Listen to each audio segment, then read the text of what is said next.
Oi, gente! Sejam muito bem-vindos a mais um episódio do Rise Up Podcast. Eu sou Flavinha Soares, consultora de imagem e estilo e a sua host para esse podcast. O podcast onde pessoas reais conversam com pessoas normais, mas que foram levantadas de uma forma sobrenatural. E o meu convidado de hoje é o meu amigo, o meu camarada, o pastor Miqueias. Amigo, seja muito bem-vindo ao nosso podcast. Obrigado, gente. Amiga, obrigado. O Miqueias é um amigo, a gente trabalha junto, ele lidera o ministério de louvor ali junto com a nossa igreja local, a Trinity Church Brasil. Ele é esposo da Lu, pai do Noah. Isso aí. Miqueias, seja muito bem-vindo, meu filho. Obrigado, Flavinha. Estou muito feliz de estar aqui, muito honrado. Nervoso, né? Mas obrigado pelo convite. Eu disse pra ele, a gente passou um prank pra ele, eu falei, tu vem todo preparado, e ele veio todo preparado. Gente, era só pra deixar ele nervoso, porque ele é de casa, minha igreja é de casa. Eles ajudaram, mais nervoso ainda, mas tá bom. Obrigado, Flavinha, obrigado. Estou muito feliz de estar aqui. Gente, o pastor Miqueias, vou chamar ele de amigo, porque ele é nosso amigo, né? De ministério.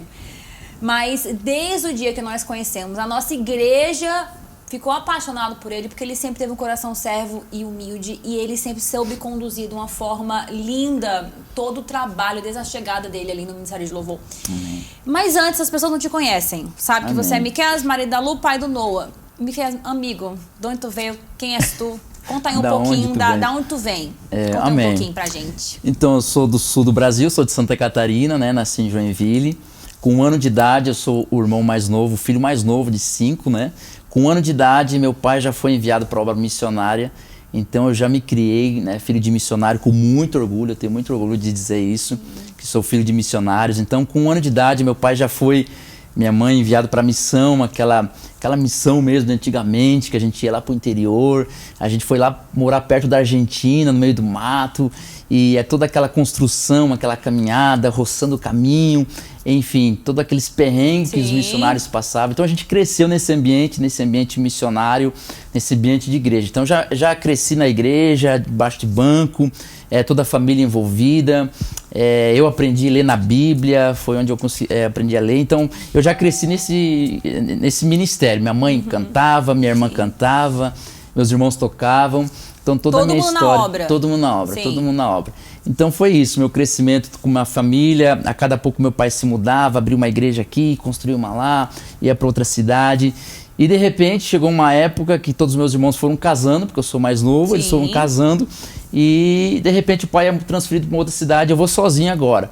E eu com 12 anos falei, não quero ir, eu quero ficar com meus irmãos. E o pai, não, você não se manda, rapaz, você tem que ir com a gente. E eu lembro que meu pai falou uma coisa muito interessante para minha mãe. Minha mãe falou, poxa, agora nós estamos voltando para a missão, sem os nossos filhos que tocavam, e quem que agora vai nos ajudar? E o pai falou, Deus irá prover o cordeiro, né? Ele falou essa frase assim. E foi ali que começou a surgir o cordeiro eras tu? O cordeiro era eu. e então foi quando a gente começou o Ministério da Música. Sim. Para quem cresceu em igreja sabe que antigamente era bem na necessidade, né? A gente chegava numa igreja e não tem violão, então bora aprender a tocar violão. Agora que não tem um tecladista. Então a gente foi criado mais assim, sabe? Nessa necessidade, ajudando os pais. O que hoje em dia até que a gente tem perdido um pouquinho disso, né? A gente escolhe onde quer fazer, não serve onde precisa. Exatamente. A gente cresceu, então... foi pela necessidade. Então. Tapando buraco aqui, ali, foi. E ali eu comecei a desenvolver, então, esse lado mais ministerial, digamos assim. Meu pai, bem ousado, começou a largar a gente para trazer ministração. E então foi... Mas ministração, tu fala louvor, assim, tocando algum instrumento ou já pregando? Eu lembro que meu pai, eu comecei na música, né? Tocando ali na banda e cantando. A gente vem de uma raiz bem pentecostal, né? Então o nosso estilo era bem pentecostal, assembleiano. E nessa aí meu pai, agora você vai pregar num culto aí e tal. E jogava, né? Meu pai sempre foi muito ousado. E também, graças a Deus por isso, né? Ele enxergava às vezes potencial nas pessoas e levantava, né? Então, ele, numa tarde, ele falou, você vai pregar? Eu falei, Jesus amado, não tem como tal. Então, foi tudo muito precoce, digamos assim. E tu tinha quantos anos, mais ou menos, nessa época? Da música? Não, dessa primeira pregação, desse mover sim, com teu pai. 12 anos. Meu Deus, era uma criança, um adolescente. Com 15 anos, o pai falou, você vai liderar uma banda. Com 15 anos eu liderava pessoas bem mais velhas do que eu. Com 17, agora vamos criar um grupo de adolescente, você vai liderar esse grupo de adolescente. Gravei um CD, né? Isso, eu não sabia, gente. Vamos procurar o CD do Pastor Miquéias. Ó, equipe, coloca aqui um pedacinho da música. Gente, eu vou procurar. Eu mandei queimar tudo. A minha esposa, ela brinca que ela tem guardado. Eu falei, não faça isso comigo. Eu vou atrás da Lulu, vou atrás de você, a gente vai bater um papo. Então eu era bem adolescente, cantando aquelas músicas, né, bem altas de Lauriette, de Elaine de Jesus. Então a gente cresceu nesse ambiente pentecostal, assim, essa foi a nossa história aí. E desde muito precoce, então já liderando, já cuidando de ministério, né. Como foi a tua chegada aqui, Miquéias, até o dia de hoje? Você estudou um tempo numa escola, num seminário que estão aqui, né? O Christ for the Nations, o CFNI. Exato. Como foi essa transição? Que você sempre teve esse desejo de morar fora? Porque a gente está aqui em Dallas, no Texas, né? O Miquéias, ele assumiu como nosso pastor, nosso worship pastor aqui. Tinha essa vontade? Como foi essa pegada do Senhor na tua vida? Então, foi tudo plano de Deus, né? Um plano de Deus. Eu lembro que com 12 anos, um missionário na casa do meu pai, almoçando, eu cheguei da escola, e ele falou assim, você fala inglês? E eu falei assim, não, né? Até brinquei mal português, a gente sabe falar, né? E ele falou assim, então estuda que você um dia vai precisar, te levarei pra nação. Aí o Senhor já apontando. E eu falei, nossa, ou a feijoada da mãe tá estragada, alguma coisa tá, porque capaz, filho de missionário lá no interior, como vamos para outro país, como que vamos para outra nação, né? Só que aquela palavra voltou com 18 anos, estuda inglês, faça a sua parte, né? Eu liberei uma palavra, mas você precisa ir de encontro a essa palavra. Você precisa se mover. Se mover. Então eu comecei a estudar e Deus começou a falar sobre nações. Deus começou a falar sobre nações, de eu ministrando, um profeta falou assim, vou te levar para América. Não era coisa que eu busquei, não foi coisas que eu almejava, mas foi tudo palavras que Deus foi ministrando. Aí até quando eu casei, estava conversando com a Lu sobre uma possibilidade de a gente vir para cá, sem ninguém saber. Eu vou ministrar numa igreja lá no interior, no meio do mato, 30 quilômetros no meio do mato, uma vigília. E antes de eu ministrar a palavra, a profeta vem e fala assim, o que vocês começaram a planejar essa semana não veio de vocês. Fui eu que coloquei dentro de você. É um sonho que eu que coloquei dentro de você. Eu falei, amém, Deus. A gente só disse sim para ele e ele foi abrindo portas e começou o tal CFNI. A gente começou a estudar sobre o que é o CFNI, Christ for the Nations. Onde você escutou falar do CFNI? Uma amiga veio aqui, estudou, voltou, né, super recomendou, só que passou o tempo. E a gente começou a voltar, né? Poxa, CFNI, Christ for the Nations. E a gente começou a pesquisar e foi se encantando. E Deus abrindo portas, enfim. Então a gente estudou um semestre, veio a pandemia. E eu tinha dinheiro só para um semestre. Veio a pandemia, fechou tudo, aquela loucura, o mundo sem saber muito o que estava acontecendo. E Deus falou, vocês vão voltar. Mas o ciclo aqui na América não fechou. Vocês vão voltar aqui para a América. E eu entendi esse trabalhar de Deus. Eu voltei, teve o período Covid, foi um momento muito difícil. Minha esposa engravidou, pegou Covid. Enfim, minha mãe pegou Covid, quase faleceu. Então eu estava lá dando suporte. Eu era um momento que você precisava voltar, como se Deus até entendesse que tu precisava dessa volta, né, para fechar algumas coisas no Brasil, para depois ser liberado de vez, né? Eu precisava fechar um ciclo com meu pai, porque eu sempre trabalhei com ele, né? Meu pai é pastor. Então Deus falou, vai lá e fecha um ciclo com ele. Fechei um ciclo com ele. Meu pai hoje, graças a Deus, né, tá bem, tá jubilado, né, se aposentou. Então houve todo esse fechamento maravilhoso. Inclusive, quem profetizou a minha volta para os Estados Unidos foi meu pai. Ai, que coisa linda. Foi meu pai, sem ninguém saber. Nós num culto, o meu pai, antes de entregar o microfone para mim, fala, igreja, olhe para o Miquéias, a Luana, porque eles não vão mais estar aqui, eles vão para a América, Deus vai levar ele para os Estados Unidos de volta. Uau. E eu falei assim, poxa, meu pai tá brincando, né? Meu pai é muito brincalhão, só que muito profeta. Aí ele virou e falou assim, assim diz o Senhor dos Exércitos. Uau. E quando ele falou assim, foi como uma flecha no meu coração, assim, e Deus falou claramente, o ciclo fechou. Ele te liberou, vai na bênção.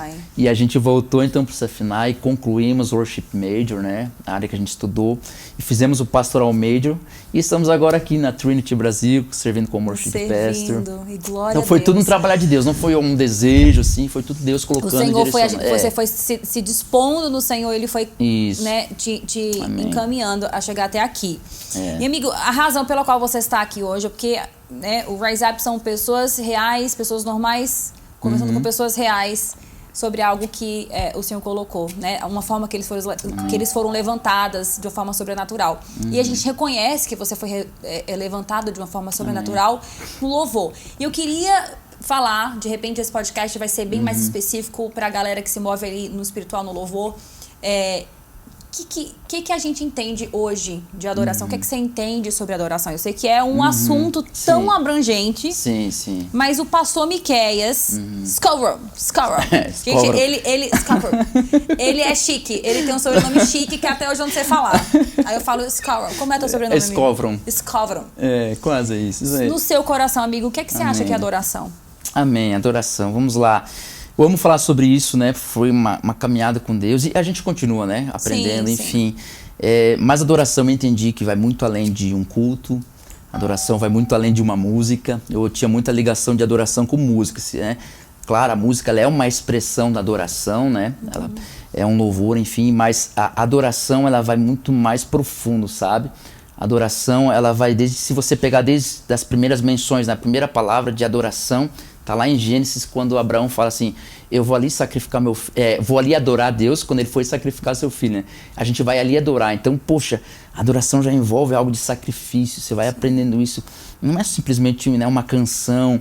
É muito mais profundo. Aí você vai vendo as palavras no hebraico que também traduz como servir, né? Poxa, adoração também é servir. Quando eu sirvo, eu estou adorando, né? Senhor. E principalmente quando no 7º ano o escravo ele era liberto, ele falava assim, não, mas eu quero ficar. Mesmo eu liberto, eu quero ficar aqui, porque... Então, puxa, a adoração é isso, é você servir com amor, não esperando algo em troca, algo em recompensa, mas porque eu amo servir. Então você vai aprendendo a adoração mais profunda. Poxa, como que Adão adorava a Deus? Como é que Adão, se não tinha uma igreja? Adão não tinha uma igreja lá no Éden, mas você vai entendendo que ele cultivava aquilo que Deus colocou na mão dele. Aí você vai entendendo cultivar, cultuar, adorar. Ou seja, Adão ele adorava cuidando daquilo que Deus colocou nas suas mãos. Eita. Então você vai entendendo que a adoração é quando ele me colocou um filho agora de 3 aninhos. Eu estou cuidando dele, eu estou adorando a Deus, cara. Eu estou adorando a Deus quando eu cuido muito bem da minha esposa. Eu estou adorando a Deus quando eu cuido muito bem. E a gente às vezes passa por uma crise, né? Eu como mãe, aqui trabalhando fora com 2 filhinhos, enfim, casa, marido. E às vezes a gente entra em crise achando que a gente só adora o Senhor, só trabalha pro Senhor, só toca o coração do Senhor. Se a gente está inserido ali dentro das 4 paredes da igreja. Perfeito, mas não tem nada a ver, né? A adoração é o que a gente faz no Perfeito. dia a dia. A adoração é isso, é um relacionamento, sabe? Eu entendi que eu não faço adoração, eu sou um adorador, entendeu? Porque a gente tem maneira, não, eu vou lá domingo na igreja, eu vou fazer uma adoração. Não, eu sou um adorador. É diário, sabe? É uma vida diária de adoração, de devoção ao Senhor. Então, eu entendi muito isso, sabe? Que a adoração, ela vai muito além de uma canção, de você saber tocar ou não. Às vezes, só é adorador quem sabe tocar. Não, não. A adoração é um coração, uma resposta de um coração a Deus, sabe? Porque eu aprendi até com o nosso pastor Urias, né? Lá em Apocalipse, o que sobe é incenso. Não é uma voz, sabe? Não é uma voz que sobe, é um incenso. Então, se você está lá na sua casa, do seu jeitinho, lavando louça, derramando as suas lágrimas, e cara, tá subindo como um cheiro suave às narinas do Senhor. Tá subindo como um cheiro suave, sabe? E às vezes é isso. A gente tem a noção de quem é profissional, de quem domina, que sobe. Não, não. O que sobe é um coração puro, um coração sincero diante do Senhor, né? Miqueias, trazendo pro... né, focado agora no Ministério de Louvor, né, para as pessoas que participam. Quando entra um novo membro, na verdade, que cuidados que você tem ali, ou melhor, que perigos nós que ministramos louvor, a gente tem ou tem que ter, né, para que essa adoração, a gente não tome o lugar do Senhor nessa adoração, entende? De todos os anos, eu acho que esse é o tempo em que a igreja está mais, como o pastor Elias até fala, né? Os melhores pregadores nessa época, gente. Todo mundo faz tudo com tanta excelência. Então, gente, os melhores cantores, né, os melhores arranjos, os melhores instrumentos, as melhores luzes, as câmeras, ações e tudo que a gente tem ao nosso dispor. Eu não tô nem criticando isso, porque, né, a gente faz as coisas com excelência. Mas tem algum cuidado especial que tu tenha quando você ministra ao Senhor E também quando você lidera um time, né, de adoradores ao Senhor. Sim, tem algumas coisas que Deus me revelou, tanto, né, nesses últimos tempos, afinal, enfim, que foram mexendo muito comigo, né? Muito comigo. Primeiro, assim, foi trabalhando muito a minha identidade também em Cristo, né? Eu tinha muito aquela questão de o que Deus quer realmente de mim, isso, aquilo. Eu colocava Deus numa caixa. Sim. E Deus foi assim, olha, acima de título, de ministério, você é filho. Você é filho, sabe? Então, você trabalhando a identidade, você já corta muitos males. Como eu queria fazer uma performance, você já entende que, cara, não é performance. É sobre, eu sou filho dele, é sobre ele, né? Então, você começa a entender mais sobre quando você entende a sua identidade em Cristo Jesus, né? E que eu sempre falo, que eu aprendi, a gente tem algumas coisas a evitar, né? A gente corre risco quando a gente se expõe, enfim, como é líder. Alguns perigos que eu citaria para você, por exemplo, eu aprendi muito sobre os nicolaítas, né? Que Deus abobina lá em Apocalipse, que era um povo, era uma cultura que estava querendo ser inserida dentro da igreja, dentro do povo cristão, enfim, que eles se colocavam, eles interferiam na adoração do povo com Deus. Eles queriam dominar as pessoas, sabe? Então eu aprendi muito isso no Safinai. Não sejam nicolaítas na adoração. Não esteja esse entendimento assim que algo só acontece por minha causa. Por causa de você. Sabe?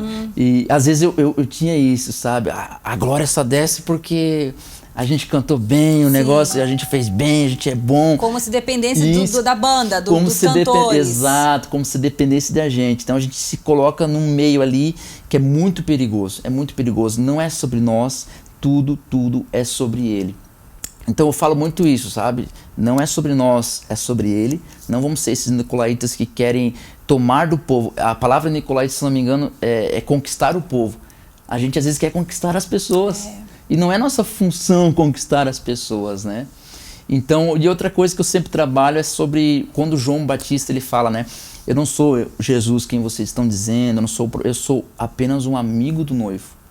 E quando ele fala assim, um amigo do noivo, tem todo um contexto por trás disso, né? O amigo do noivo é apenas aquele que carregava a mensagem entre o noivo para a noiva, né? Então eu tenho que, como líder de adoração, eu tenho que ter o cuidado para não me apaixonar mais pela noiva do que pelo noivo. Tem pessoas que estão muito mais apaixonadas pela noiva do que pelo noivo. E outro perigo que eu tenho que ter cuidado é não deixar que a igreja, a noiva de Cristo, se apaixone mais por mim do que pelo noivo. Entende? Qual que era o contexto do amigo do noivo? Ele nem perfume usava. Para que a noiva não se apaixonasse por ele. Ele só era um mensageiro, ele só era amigo. Ele nem tomava banho. Naquela época, o amigo do noivo, quando ia transmitir o recado para a noiva, ele nem banho tomava, porque não é minha função. Eu só vim trazer um recado. Sabe? Então a gente é isso. A gente até aprendeu do pastor Urias, ele falou sobre isso, né? E ele fala, porque imagina... O amigo do noivo falando pra noiva, né? Exato. Eu tô com saudade de você, eu te amo, você é preciosa, em você não há defeito algum. E a pessoa que a noiva vê é quem? É o amigo do noivo. Exato. Ela não tá vendo o noivo, né? Esse que o pastor Urias fala. Então, assim, eu acho que nem sabia desses detalhes, né? De você, do amigo do noivo, se colocar, às vezes, sem perfume, ou sem tomar banho, de repente um odor ali, né, desagradável, só pra que a noiva escute a mensagem. Então ele se tornou a mensagem. Exatamente. Enfim. Eu gosto muito de uma ilustração que eu li num livro, que um dos ministros de louvor, né, falando sobre adoração, ele fala assim, que a gente tem que agir como um garçom, né? Um garçom onde a gente vai e pede pro noivo qual que é a janta, qual que é o cardápio hoje. Sim. E a gente vai preparar a gente é mordomos do ambiente. Sim. Ele fala isso, a gente é mordomos do ambiente, só que a gente tem que agir da maneira mais discreta possível, para que esse encontro aconteça entre noivo e o noivo.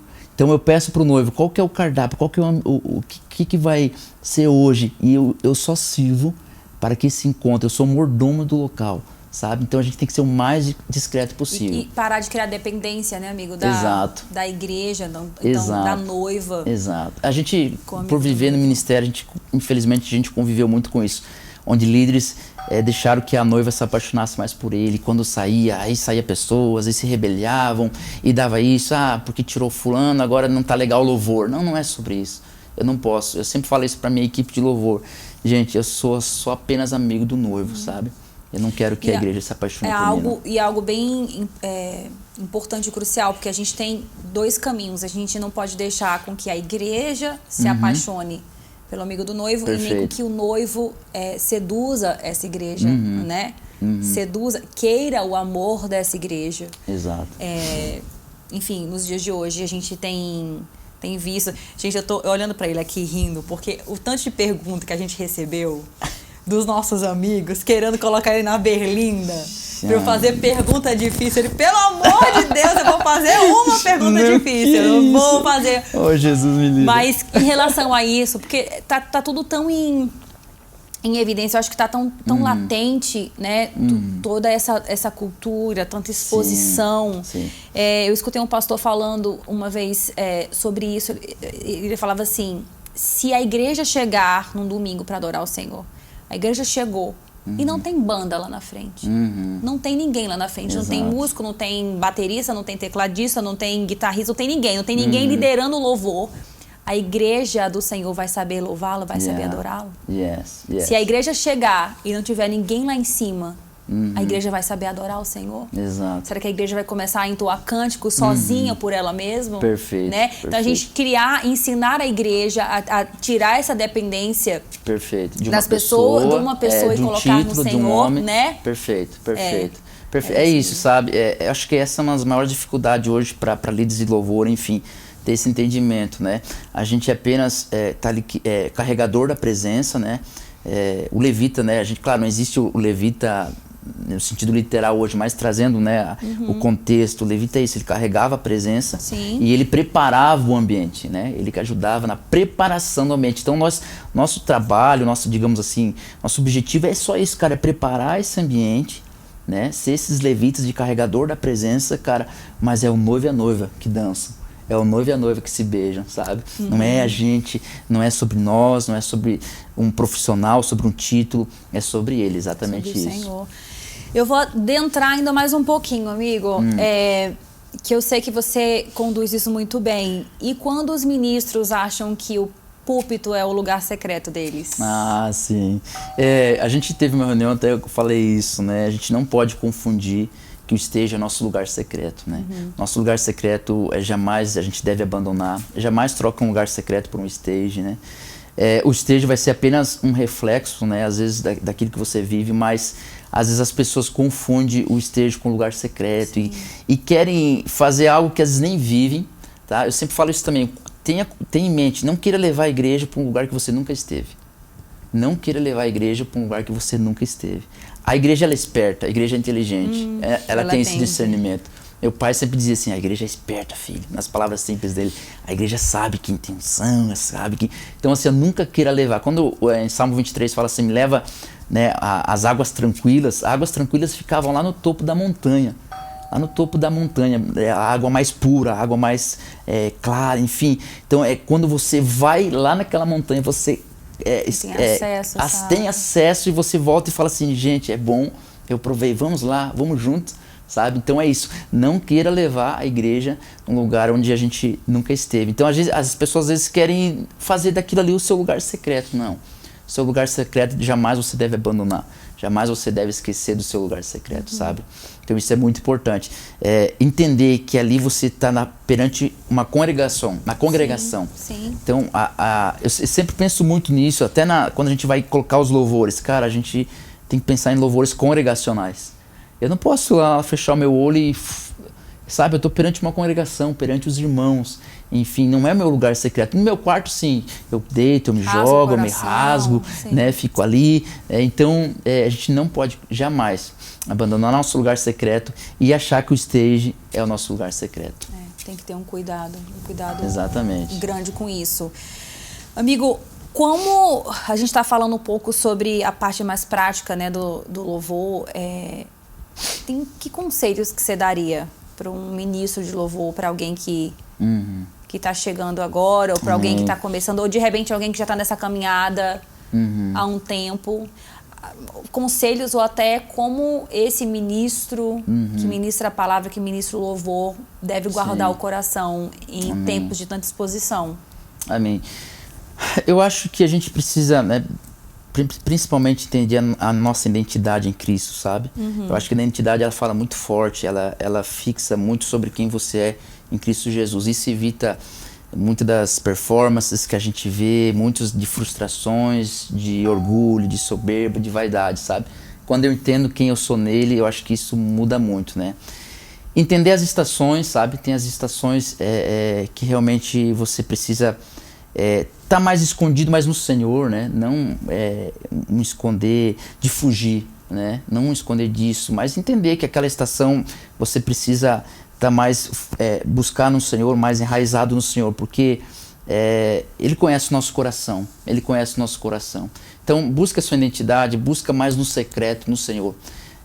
Não busque por evidência essa pressa de você querer buscar algo que quem sabe ainda não está na estação, não está no tempo de Deus para sua vida, sabe? A gente tem que ser maduros para entender ouvir o não de Deus, sabe? A gente tem que ser exato, a gente tem que entender que nem sempre vai ser sim, que nem sempre vai ser uau, tem os não de Deus. Eu tive uma professora, que eu não vou falar o nome, enfim, que ela é muito conhecida no Brasil, e foi uma honra, eu aprendi muito com ela. E eu sempre falava assim, o que ela veio fazer aqui? Ela podia estar estourando no Brasil, as canções dela são muito cantadas, a gente canta, enfim, pá. E ela, durante as ministrações da aula, ela dava muito sobre identidade, sabe? E a gente entendeu, cara, Deus chamou ela para esse lugar, sabe? Para ser escondida. Para ser escondida. Às vezes Deus nos esconde, né? Às vezes a gente tem um tempo de esconderijo, que é para o Senhor não perder o nosso coração, não deixar o nosso coração. Perfeito. De repente seria isso, né? Exato. E então eu entendi, cara, uma pessoa dessa está assim, sabe? Não tenha pressa, sabe? Deixa Deus trabalhar no seu coração, sondar. Eu vim para um tempo que eu descobri muitas coisas dentro de mim, o Senhor mostrou muita coisa no meu coração, muita sujeira. Eu não tenho vergonha de falar, falsa humildade, eu tinha uma falsa humildade. A gente até conversou sobre isso, né, amigo? Exato. Sobre a questão da falsa humildade. Isso. Conta um pouquinho sobre isso. Porque era uma pergunta que eu ia te fazer agora, né? Como é que você guarda o teu coração dos elogios? Exato. Como que você não deixa, né? Como criar aí uma trava de uma forma com que esses elogios não penetrem no seu coração e você não dependa deles. A gente conversou um pouquinho sobre isso. Perfeito. Um pouquinho sobre isso. Deus falou um dia comigo assim, cuide com críticas, né? E cuida com elogios, né? Guarda teu coração. Só que eu tinha dentro de mim o que eu achava ser uma humildade, sabe? Eu me colocava muito lá embaixo, assim. As pessoas falavam, nossa, como foi bom estar ministrando com você, né? Eu toco teclado também, alguns instrumentos. E eu falava, não, eu me jogava muito lá embaixo, assim, sabe? Sempre. E eu achando que aquilo era humildade. E Deus falando, rapaz, você não é humilde não, você é orgulhoso, sabe? Porque dentro de mim, na verdade, estava assim, cara, eu não sou isso, sabe? Eu não quero responder isso, mas pela aparência, sei lá. Mas é o que eu devo responder. É o que eu devo responder, pra eles não achar que eu sou orgulhoso. E Deus falou, na verdade, você é orgulhoso, cara. Quebra esse teu orgulho aí, sabe? Eu não conseguia responder um elogio, as pessoas me elogiavam, não, tá. E Deus foi trabalhando no meu coração e eu fui entendendo isso, cara. Na verdade, isso é uma falha de identidade. Eu quebrei esse orgulho, Deus mostrou, fui trabalhando. Então hoje eu tenho mais facilidade de entender, maturidade, eu acho que seria essa palavra, de entender, receber tanto crítico como elogio, sabe? Eu aprendi isso. Mas até então eu tinha uma falsa humildade. Eu dizia, não, me jogava lá no fundo do poço, sei lá, um complexo. Que, na verdade, todo complexo também de inferioridade vem de um lugar de orgulho, né? Sim. A gente também foi aprender isso, sabe? Então, todo lugar de complexo e inferioridade também vem de uma raiz de orgulho, sabe? Que a gente precisa Sabe que Deus ministrou no meu coração também sobre orgulho, em uma outra situação, onde, Deus me pediu para fazer algumas coisas, me deu algumas gerações e eu não me senti, eu não quero e eu não vou fazer isso, eu não tô pronta para fazer isso.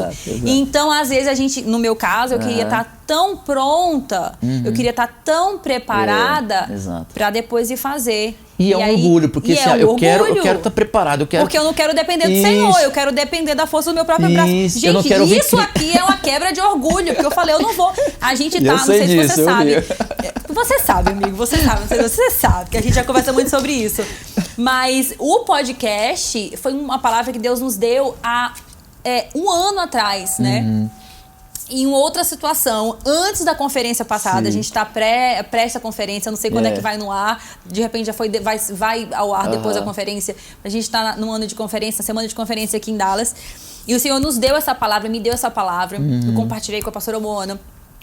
E ela testificou. E, amigo, não vou fazer isso. Não tô preparada pra fazer isso. Tem melhores podcasts. O que os outros vão pensar, vão falar. Ó, menina enxerida. Gente, pelo amor de Deus, tem muita coisa boa. Eu falei, eu não vou. Tenho gente, eu não vou nomear os podcasts agora que eu vou esquecer, mas tem muito, vocês sabem, tem muito podcast bom. Eu falei, Senhor, não faz sentido. E Deus é tão longânimo, porque Ele nos persegue, cara, porque eu acho que eu recebi umas 5 palavras específicas do Senhor, de pessoas diferentes sobre isso. Uau. E eu falei, Senhor, I give up. Amém.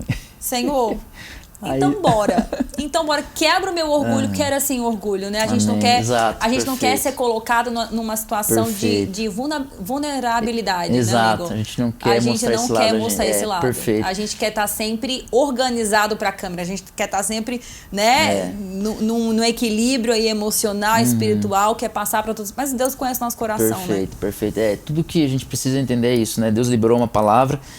Seja disponível, diga sim. As palavras que eu recebi aqui logo que eu cheguei, querendo assim meio que se esconder e tal, Deus usou alguém e falou assim, seja disponível, eu vou trabalhar na tua disponibilidade. Ixi. Sabe, não é na força do seu braço, não é no seu saber, até porque saber, se fosse depender disso, eu saí lá do interior. A gente não é nenhum, né? Eu saí lá do interior, enfim, filho de missionário, mas seja disponível. Se Deus liberou uma palavra, seja disponível e Ele vai trabalhando nessa jornada, sabe? Eu aprendi que a gente precisa se movimentar, que na jornada é que Ele vai trabalhando, sabe? Muita gente vai para uma caverna achando que é descanso, mas é uma fuga. Então, a gente nessa caminhada, Deus vai trabalhando, vai quebrando orgulho, soberba, vaidade, vai nos capacitando, vai nos revestindo, vai nos dando autoridade, enfim. Mas é no caminhar, na dependência dele. Ai, do Senhor. A gente vai aprendendo assim. Vai aprendendo, né, exatamente. Amigo, entrando nessa deixa também, né, seja disponível. Para o Ministério de Louvor, especificamente, aqui a gente está falando sobre adoração como um todo, mas o que você acha? Tem que andar, dom anda junto com disponibilidade? Tô disposto! Vou lá cantar! Esse aqui é difícil, eu tô colocando ele na berlinda, gente. Ela tá ficando mais... Tá ficando mais difícil. Eu acho assim, adorador todo mundo é, aquilo que eu falei, né? A gente que sobe incenso, enfim, todos nós somos adoradores, mas para exercer certas funções, né? Você precisa entender aquilo que Deus colocou na sua mão, entender se realmente é o que Deus quer para sua vida, se você tem um talento para aquilo, né? Quando Saul fala assim, chama alguém para tocar, a Bíblia é muito clara, chama alguém que toca bem. Davi tocava muito bem, sabe? Ele tinha técnica, além da unção que Davi tinha, ele tinha técnica. Então não é só assim, é meu desejo. Amém, é o seu desejo, mas para exercer alguma outra função, como, né, liderar, enfim, você precisa também caminhar com essa técnica, com o dom que Deus colocou, né? A gente às vezes, né, cresceu onde a técnica era lá embaixo, né? Tipo assim, às vezes por necessidade, né? Às vezes por necessidade, perfeito. Isso que você falou já no começo. Eu tive que aprender. Mesma coisa do meu marido Malon, meu sogrão, um beijo pra você, pastor também. E ele fala assim, eu comecei a tocar na igreja do meu avô, do lado do baterista, porque era necessidade. De repente...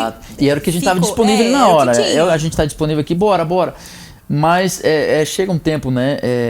Não dá mais pra gente fazer assim, é pro Senhor, vai de qualquer jeito.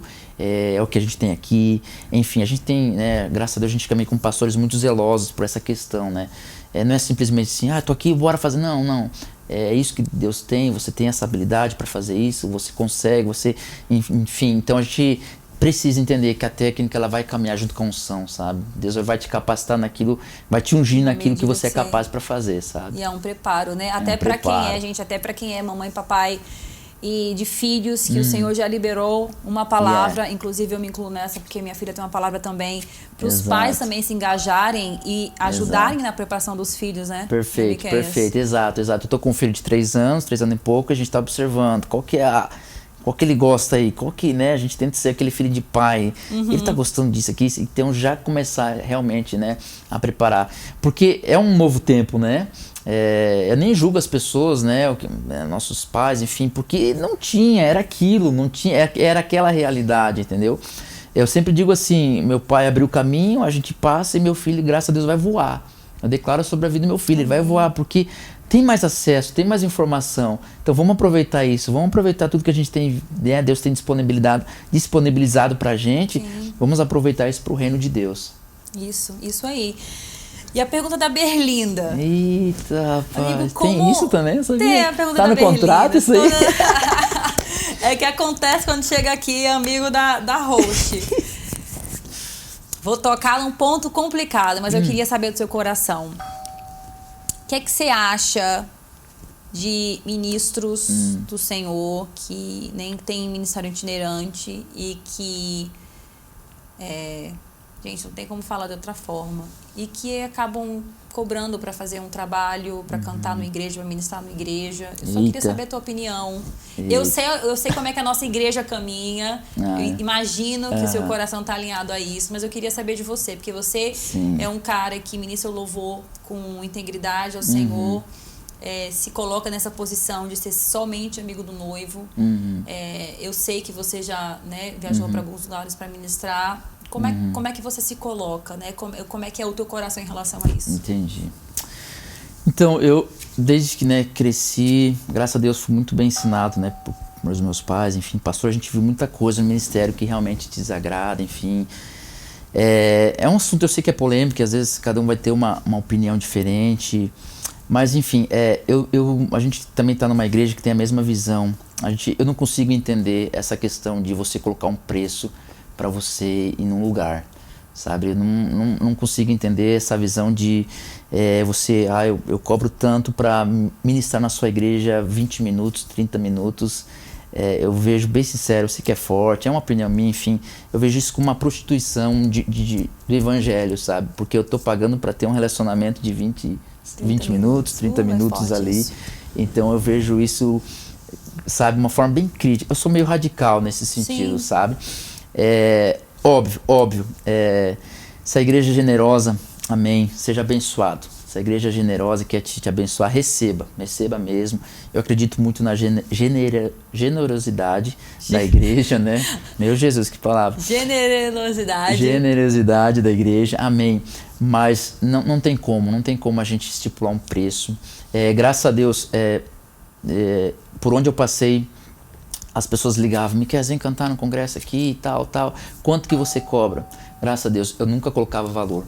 Eu falava, irmão, eu tenho minha despesa, que é uma gasolina para isso, a gente se envia de carro, eu tenho minha despesa, e se a igreja quiser abençoar, tiver como ou não, abençoa, amém. Nunca a gente estipulou valor. Eu já recebi valor que, ao mesmo tempo que eu recebi o valor, eu entreguei de volta pro pastor. Pastor, eu senti de entregar aqui, o pastor Miquel era a resposta de oração, nós estávamos precisando construir um banheiro aqui. Então, eu nunca coloquei valor assim, sabe? Eu entendi. Eu sei que é difícil, eu sei que é polêmico. Mas como viver disso? Eu penso que você precisa ter um outro entendimento sobre viver só disso, sabe? A gente tem uns pastores que nos ensina muito bem sobre isso, sabe? Sobre você conseguir ainda ofertar na igreja. Você cuida das coisas do Senhor, você cuida das tuas coisas, exatamente, né? Esse pensamento. Então eu não concordo. É uma opinião radical, não concordo em estipular valor. Eu concordo sim de ser abençoado. Né, se um dia pastorear alguma igreja, enfim, com o maior prazer eu quero abençoar quem vir, quem for, honrar mesmo, sabe? Sim. Mas jamais a pessoa colocar um valor para vir para tua igreja, seja para pregar ou cantar. Anotado. Meu amigo, para nossa última pergunta do podcast, eu queria te perguntar o que é que tá queimando no teu coração nesse tempo, nesses dias, de repente para a conferência. A gente passou um momento de jejum bem intenso. Você tem testemunho do jejum, eu tenho testemunho do jejum. Eu acho que tem sido um tempo de maturidade, mas o que é que tá queimando no teu coração para esses dias, para a Igreja do Senhor? Você como ministro do Evangelho através de louvor e adoração. Esse ano, até a gente compartilhou, né, com nossa equipe, Deus colocou 2 palavras muito fortes no meu coração. A primeira é zelo, sabe? Eu acho que a gente precisa ter esse zelo pela presença, sabe? Por carregar essa presença. Sinto meu coração, né? Às vezes Deus falando comigo, enfim, se falar com você, amém, mas às vezes a gente perdeu esse zelo, esse temor pela presença do Abba Pai, sabe? E outra palavra que ele colocou no meu coração é não se acostume, sabe? A gente vive uma vida muito agitada, não só aqui na América, mas eu creio que em todo lugar.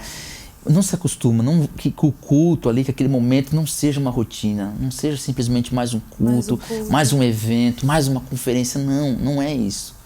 Sabe? Não se acostuma com a presença do Abba, sabe? Porque quando a gente se acostuma, a gente faz de qualquer jeito, a gente já quebra princípios, a gente já quebra valores, porque a gente está acostumado, a gente entrou numa rotina, sabe?